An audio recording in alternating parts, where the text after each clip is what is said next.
Next on Max TV, we take a look at Darchinian's domination of Mijares, and we preview Calzaghe Jones along with news and notes. Coming up on the next round.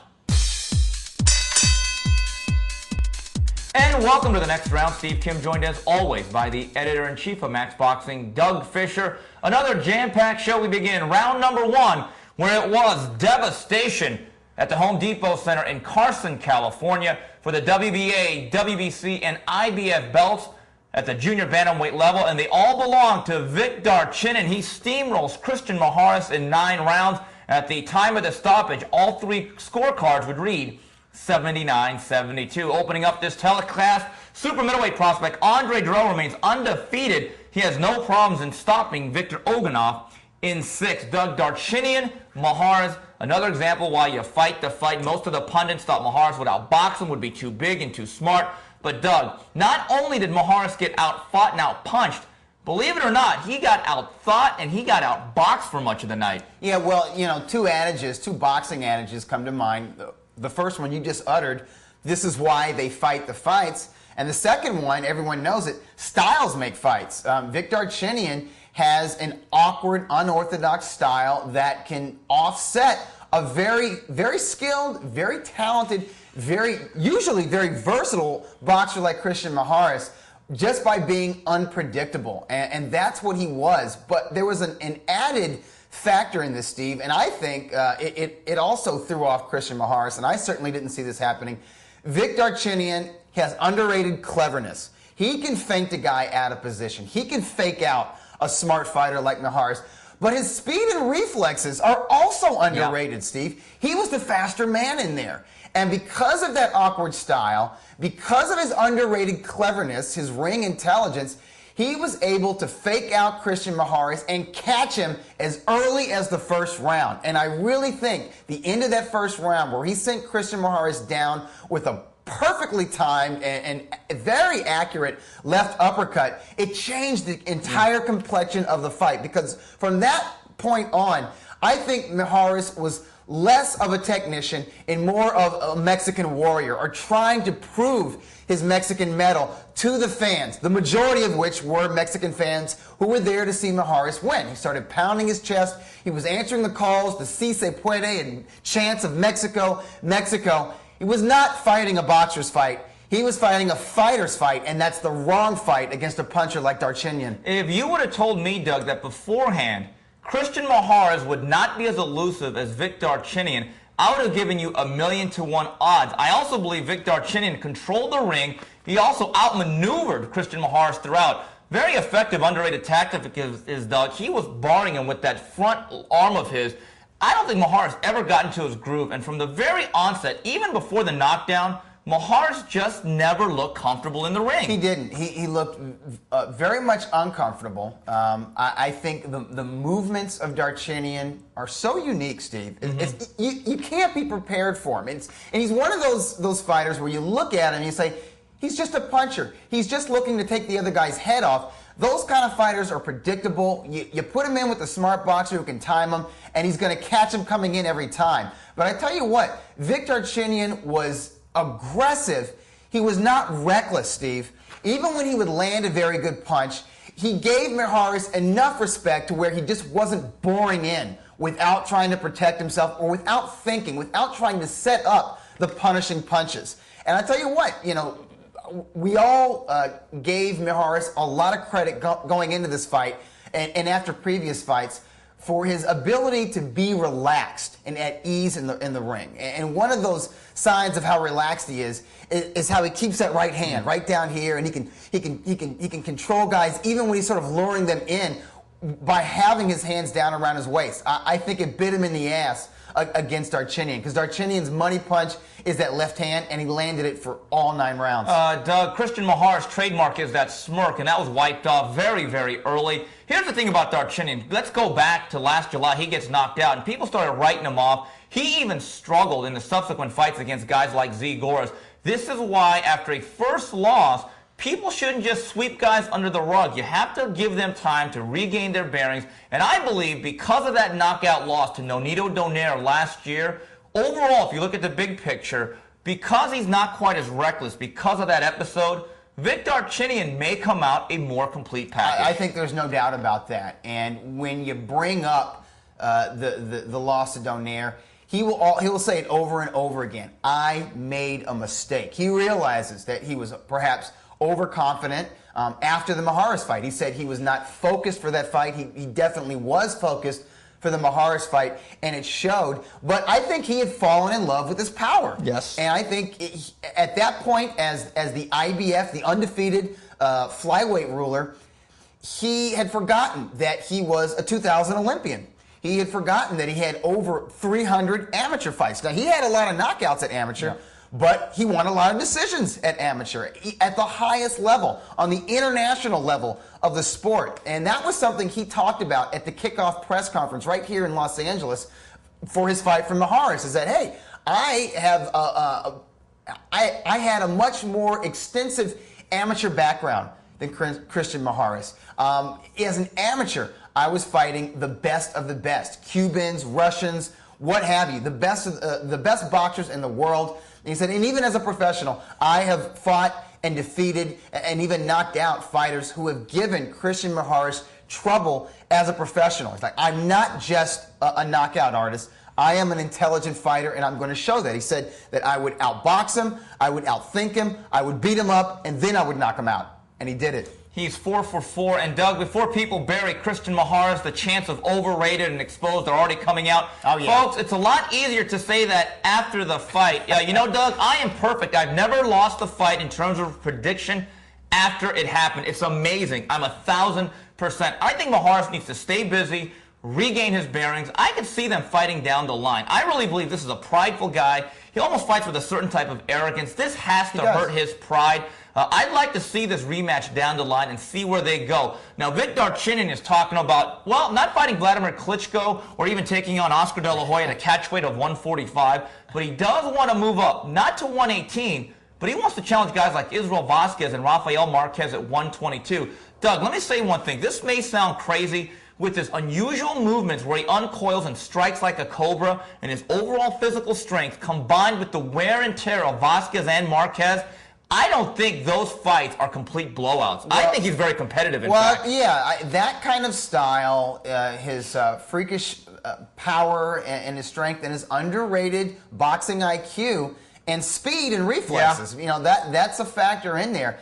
And the fact that he weighed in at 115 pounds for this fight with Mijares, but on fight night he put on 10 pounds, Steve. He was a featherweight. He was 125 pounds. It does give credence to those aspirations to challenge the best junior featherweights out there. Doug, on this Andre card, Andre Darrell remains unblemished. He knocks out Victor Okenoff, and Doug, this was like the bull getting gored by the matador. It was an easy fight for Darrell in every single aspect. It was, and in the fight, you see what is special about Andre Darrell. He has superlative athletic ability. He has amazing natural ability. I'm talking about hand-eye coordination, speed, reflexes, fluidity, and if you put him in with a muscle-bound, short, stocky guy like Victor Okenoff, who has the bone structure, or at least the height and reach of a junior middleweight, but he fights at super middleweight because he's just so packed with muscle, and he is a very tough guy. He's very strong. Obviously, he has power. All 28 of his victories have come by way of stoppage. However, Steve, he has all of the mobility of a heavy bag. It wasn't much of a test. I think the only test in this was that Andre Darrell tried to take him out in the first round. He threw everything at Okenoff, including the kitchen sink, and it was a breathtaking display, but it also took away his breath.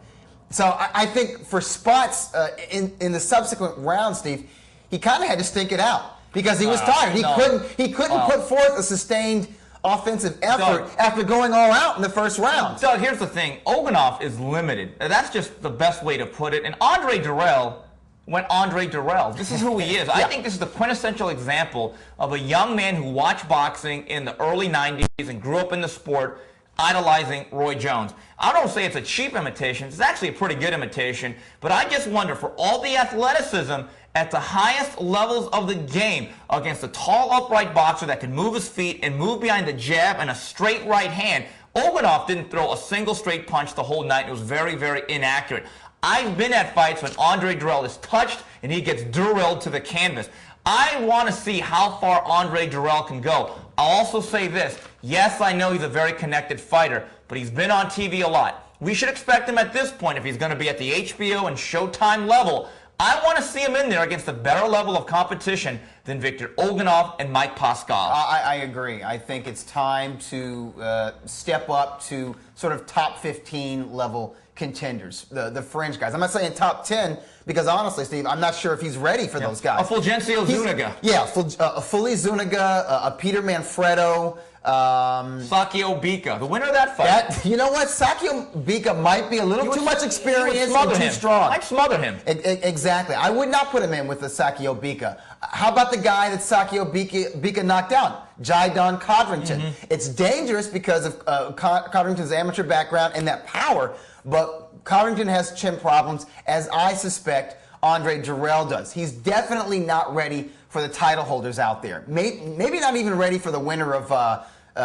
Jean Pascal and Carl Froch. And I think that's going to be a very weak title holder. They're fighting for the vacant belt in December of this year. I would like to see him develop over the quality of opposition that we just described next year. If he can prove himself against that level, I'd love to see him in against an Alan Green. Yes, so there you have it. That is Showtime from the Home Depot Center in Carson, California. We come back, we preview Roy Jones against Joe Calzaghe. And welcome back. It's round 2 of the next round. Steve, Kim, Doug Fisher talking boxing. The boxing spotlight goes to the famed Madison Square Garden in New York, where it's Roy and Joe, a couple of light heavyweights in action. Joe Calzaghe, unblemished, 45-0, takes on Mr. Roy Jones Jr. with a record of 52-4. Doug, it's a battle of big names. Joe has the linear title and the ring belt. My question is this: is he facing a top 10 light heavyweight on Saturday night? Just barely, Steve. Just barely.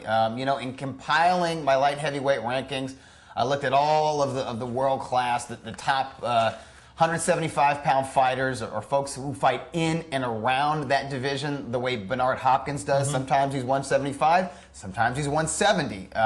Roy Jones is like that.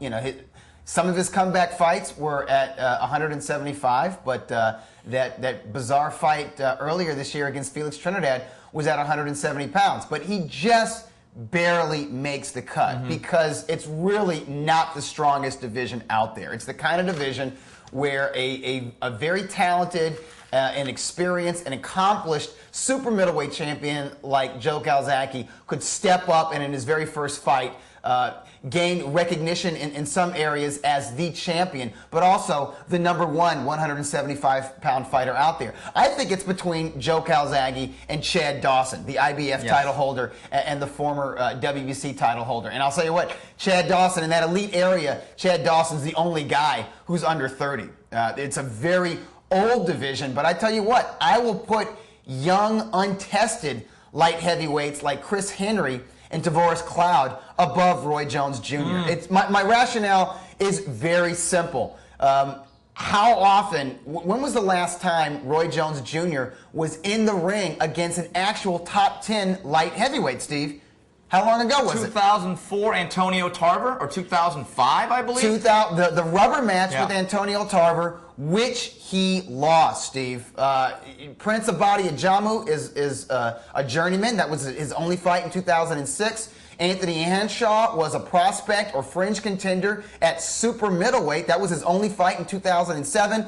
Felix Trinidad, first ballot Hall of Famer, definitely not a light heavyweight. You couldn't rank Felix Trinidad in any weight class because he had been inactive for about 2.5 years, Steve.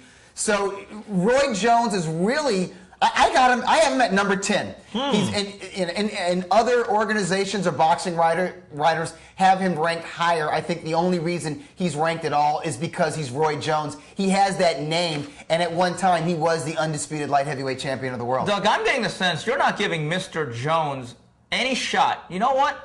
Based on recent results, conventional wisdom has been floored on the canvas for the 10 count. You're right. Doug, I'm going against my better instincts, but I've been feeling Roy Jones. I'll tell you why. The guys that have given Roy Jones a lot of problems in the recent years during his decline are pressure fighters like Glenn Johnson and power punchers like Antonio Tarver. True. Joe Calzaghe is a better all-around fighter than the names I mentioned, but we go back to that boxing axiom. Styles make fights. I think Joe Calzaghe punches in volumes, but I also think with a style like Roy Jones, he leaves opportunities for counterpunching. Yes. And I get the sense that whatever confidence issues and motivational issues that were there with Roy Jones in 2004, 5, 6, and 7, I think they have subsided well enough that I think he's going to be competitive, and I also think he's up for this fight. I'm going to take Roy Jones in an upset special. Wow. Yes. By decision, yes. correct? Yeah. Well, I tell you what, Steve, I think Roy Jones' style and the fact that even at age 39, he's one of the fastest light heavyweights out there, and I think speed and hand-eye coordination, and the fact that Roy Jones goes out there and he freestyles, he's unpredictable. He's the kind of guy who can back himself up against the ropes, but he can explode. His punch delivery can be unpredictable to a point that it's very hard to anticipate, even for an experienced world champion like Joe Calzaghe. I like Joe Calzaghe in this fight because I believe he has been at the world-class level really since he won his first world title 11 years ago, Steve. He's fought the higher quality of opposition in recent years. Earlier this year, he was in with Bernard Hopkins, who proved to us against Kelly Pavlik that he's not so old at 43 years of age. Last year, it was Mikkel Kessler. The year before that, it was Jeff Lacey. Now, Jeff Lacey in no means is as skilled or talented or experienced as a Roy Jones Jr., but he was a young stud who was undefeated, who was coming in there to win. So I'm just saying that Joe Calzaghe, even on with his off fights, when he's fighting the second-tier guys, he's fighting tough hombres like Sakio Bika. He's battle-tested going into this fight, and I think he's just as up for this fight as Roy Jones. I think he's the kind of guy, when he first won his world title, back in the mid to late 90s, Roy Jones was the man. He had to, as a young champion, had dreamt for years of fighting Roy Jones. He's finally getting his chance, and I think the Hopkins fight left a little bit of a sour taste in his mouth. I think his pride was hurt, being dropped by the old man in the first round, and the fact that he had to win by such a narrow margin. I think he wants to show folks that he is as good as he believes he is. Having said that, you're absolutely right. He does not have the kind of style to overwhelm Roy Jones. It's going to be a boxing match. These guys, mentality-wise, are boxing match. And you know what? They're in business together. They are the co-promoters. I think they're going to go out there and try to put on an entertaining contest. They're not going to look to kill each other, Steve. Doug, here's what I think. If I'm Calzaghe, I try to box. I really believe if Calzaghe tries to volume punch Roy Jones and come forward, I think that plays into the hand of what RJ wants. Roy Jones, to me, has great hand speed and burst, but the days of the 15-punch combination are long gone. However, he can throw very fast, striking, accurate counter punches. I really believe Roy Jones is going to try to time Joe Calzaghe. If Calzaghe fights in this fashion, I think there's two ways he could do it. There's the traditional left hook, which he's very good at with the lead punch. There's also the counter right hand up the middle. I think Calzaghe has to be a little bit less stationary than he wants to be and really almost be willing to stink it out at certain points. I think this is a very interesting rematch or fight because we don't know what each guy's going to bring to the table. Now, the undercard is horrible. We're not going to even get into it. There's a couple of things I want to say about this promotion. Number one, based on what I've been hearing about the way the business is at the box office, they needed a promoter. Joe and Roy had no business doing this. Shame on HBO for facilitating this.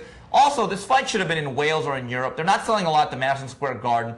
And guys, I know that undercards really don't sell pay-per-view events, but this pay-per-view this Saturday is absolutely a travesty. It's dreck, and it's the kind of undercard where a die-hard Roy Jones fan, because that's who's going to buy this, Steve. Die-hard Roy Jones fans. I would say die-hard Calzaghe fans, but here in the U.S., he doesn't have any. Joe Calzaghe is the man in Wales. He's respected throughout the UK.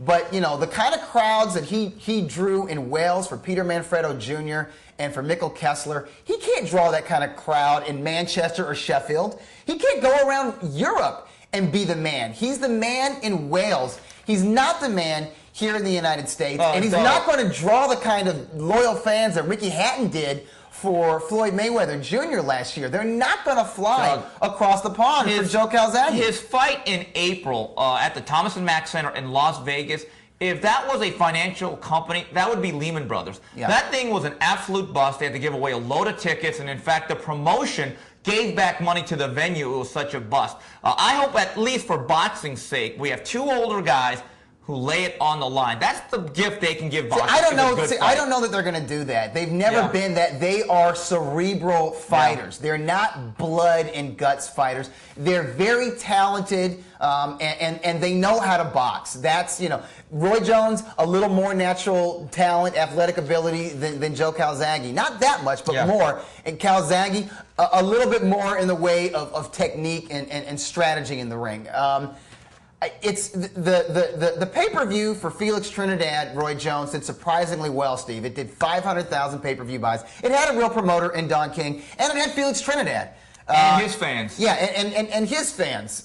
Roy Jones does have fans. That's who's going to buy this pay-per-view, but the undercard being what it is, that's going to turn people off. I know you're absolutely right when you say people do not buy a pay-per-view for who's on the undercard. But the undercard counts. If you have to sit through a horrible contest like Billy Dibb versus Stephen Levenue, a lot of people say to hell with this. You know what? I'm going to go out, give me a call when the main event is on, and some people might not come back. There's a reason why that's the situation. The UFC, when they open their doors, within 15 minutes, it's 80% capacity in the arena, while in boxing, it's 20% capacity till about half hour till the main event. Yeah. When we come back, we wrap it up. We go through news and notes. And we wrap things up here on the next round with news and notes. We take a look at the final impact from the Mandalay Bay in Las Vegas. Chavez Jr. with a 10-round decision, this time clear cut over Matt Vanda. And then for the IBF flyweight title, Nonito Donaire, the TKO in 6 over South African Moruti Mathalane. And for the WBA interim super flyweight title, Jorge Arce stops Chino Garcia in 4. Doug, for full disclosure, we have not seen the card yet. We will get to it. But here's the thing that's alarming. I'm not surprised that Chavez won. He is that much better than Vanda. But once again, you read night before the weigh-in that they have to up the weight because the kid can't make it. You know what? This is the problem. That's the thing that I have a problem with. It's great that you won. But again, here you get a new trainer. You should be motivated after that last fight. You got pelted with beers and you got booed in Hermosillo. And you can't make 150 whatever pounds. Well, as long as people do not hold him accountable for his actions or his inactions when it comes to training, this is what's going to happen. And let's face it. Julio Cesar Chavez Jr., what makes him special is his last name is Chavez. He is the son of a legend. There's nothing special about him athletically. In fact, he's a non-athlete. I think you could beat him, Steve, in everything. 100-meter dash, running the mile, how much you bench, probably how much pull-ups you can do. He's not athletic. He has a good foundation. I tell you what, he's got underrated toughness. He's got a pretty decent chin. He's not bad, but you can't even consider him to be a real prospect. What makes him special is that he can sell tickets if he's matched right here in the United States, but he's not going to be able to step up to the kind of opposition that will sell a ton of tickets here in the U.S. or that HBO or Showtime would be willing to put a licensing fee on if he does not train to 100%. He can't beat a Ronald Hearns, okay, if he does not train his ass off. And he's not training his ass off all the time. And the reason is he's been placated. He has been treated like a superstar without having earned that superstar status. And as long as he's able to come in and say, oh, I didn't know I was supposed to weigh in at this weight and come in as much as 5 or 6 pounds overweight, the way he did with Jose Celaya in Mexico, and I guess the way he did with Matt Vanda, he's never going to reach his potential, which is limited to begin with. Here's what I think. If they're going to go on the Midwestern Matt Vanda tour any longer, you better have him in Leon, Mexico, Hermosillo, Chihuahua, and cities of that nature, or Albuquerque. But in terms of headlining the marquee in Las Vegas or L.A., they better step up, and I think the top-ranked brass knows if we step up, he's going to step down. So I think they're going to handle this thing with a lot of caution, but I would be concerned. You know, his father didn't slack off on training till he had about 85 victories in the bank and already solidified his claim as a Hall of Famer. There were some title fights in Germany, a doubleheader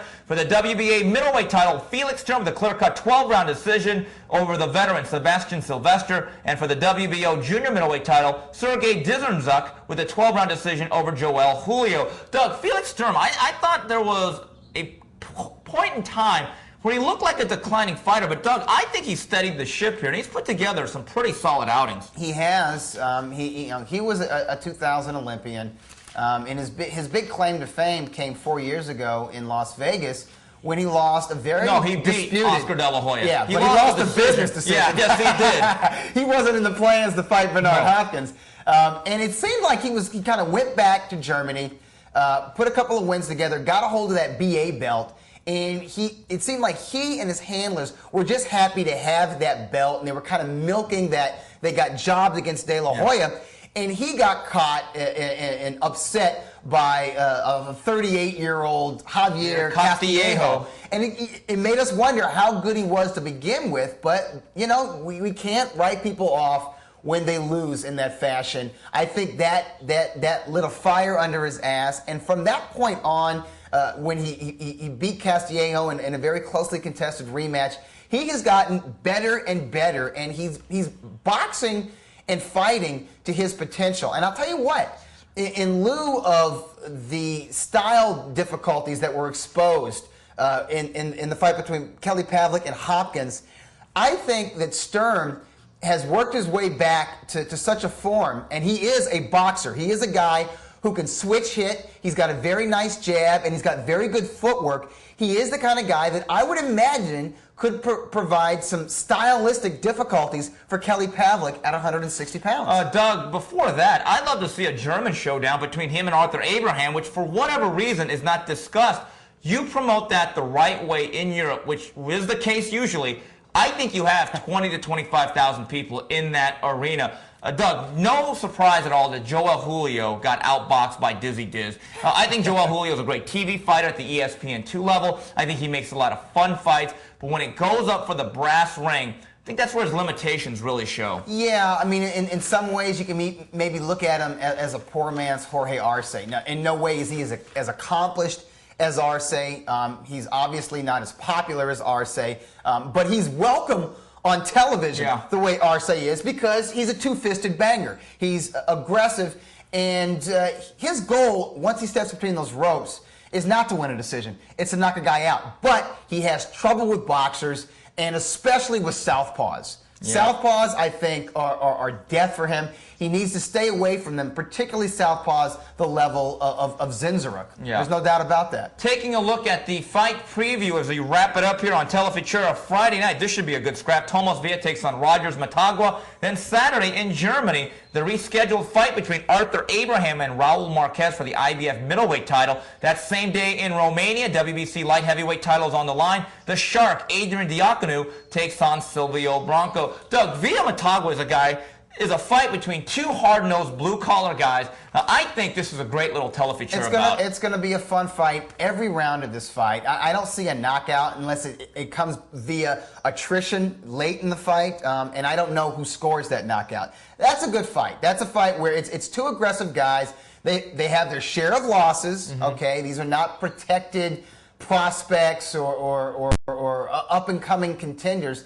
They are grizzled, experienced fringe contenders, and they're very well matched in this fight. And it's Telefutura at its best when it comes to matchmaking in the main event. Doug, Arthur Abraham, I think, is just too young, too strong, in his prime, at home. And Raul Marquez, I think, is an honest fighter. He's had a bit of a renaissance here. I think he's going to give a great effort. He's as tough as they come, but his skin isn't. He's a bleeder. His skin isn't as tough as they come. And I think that facial tissue, that tender facial tissue, will let him down over the second half of this fight. I think he's going to be game. But the thing is, Arthur Abraham is not just a strong guy with heavy hands. He's a good boxer. He's got good lateral movement. He's good defensively. His defense is pretty much holding his hands up and taking a step back or two. But he avoids getting hit in this manner. And when he lets his hands go, He's very accurate, Steve, and he punches with authority. Doug, Diacono goes up against Silvio Bronco. I think, again, you shall prevail. I hope. You know what? Adrian Diacono, in that fight, especially in the latter stages of against Chris Henry, he showed he can be dented. That's the thing that came away with. Yeah. He ran out of gas against a very tight, a very nervous, very inexperienced fighter. Yeah, basically, he took on a prospect from Texas, a guy who I don't think had ever fought on TV here in the United States.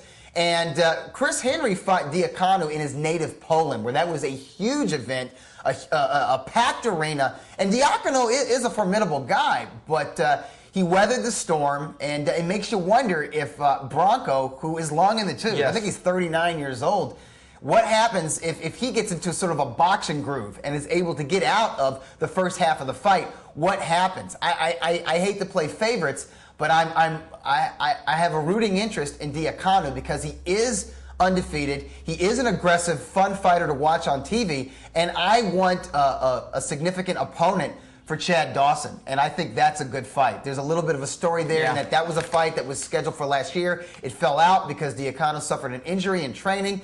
Diacono was fighting for the WBC title that Chad Dawson vacated in order to fight Antonio Tarver just a few weeks ago. I would like to see this fight because Diacono has the kind of pressure fighting style to make for an interesting contest with bad Chad. You know, it's interesting talking to Gary Shaw, the promoter of Chad Dawson, and the manager Mike Cristio.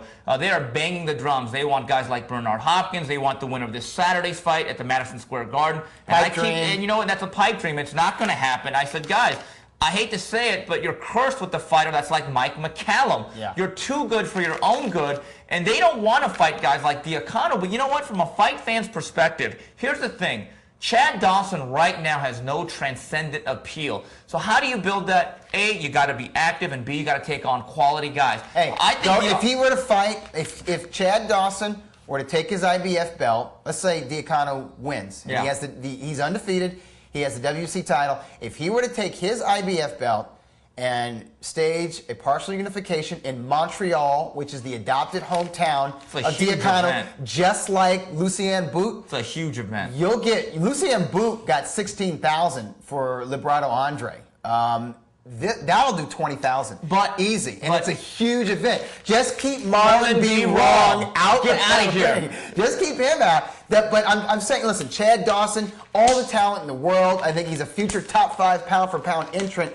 He does not sell tickets. Well, here's the thing, though. I think boxing needs to get away with it. And I think too many promoters and fighters, instead of building themselves into an attraction and really being promoted and working their way to the top like a Marvin Hagler did, even a Bernard Hopkins, I'm sick of guys winning a significant fight and then saying, I want A, B, C, and D, and when they don't get them, they sit, they cry, they bitch, they moan, they do everything except fight. You know what? I want to see a guy that gets up there and says, okay, if I'm not going to get A, B, C, and D, I'll take E, F, and G, but I'm going to stay active. I'm going to raise my own profile. That's what Chad, and Adrian Diacono is a quality fighter. It's a quality fight that I want to see. see. It makes economic sense. It will sell tickets in Montreal. If Diacono is unavailable, if he prices himself out for whatever reason, you know what? Showtime still has a vested interest and likes and respects Bad Chad very much. I think that Ken Hirschman would be very willing to buy a showdown between Chad Dawson and his IBF mandatory Tavoris Cloud,